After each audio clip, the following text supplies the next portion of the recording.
जति भन्दा पनि लागेन यिनीहरु दुईटालाई म त लाउँदिन कस्तो लाउँदिन हो टिका त लाउँदिन लाएर म हिर्काइकन भोलि लाउँदिन हैन है भाइ अब तिम्रो ढाड भाचिनी भए लठीले हान्नु पर्ला जस्तो छ होला अनि कहाँबाट लाउँछ यो मान्छे बोलेर लठीले नहानिकन टिका लाउन नलाउने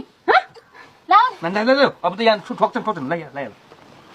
फेरि अहिले कपाल एउटा रहँदैन ल यता फर्किनु ट्याक कलर ल त्यसै नलाउने नलाउने ल ल हैन म यही लठीले हानु कस्तो रहेछ के यो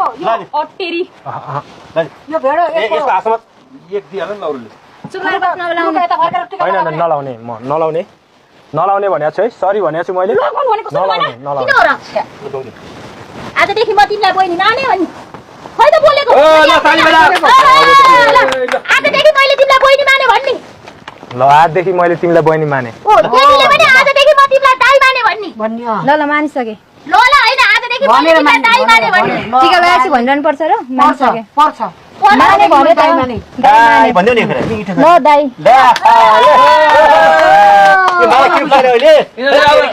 भिडलार सिएला नरेको भयो आजदेखि उपरान्त अब कसैको पनि श्रीमान खोज्ने हैन कसैको श्रीमान चाहिँ खोज्या छैन है ल अब यो अब दाजु बहिनी भए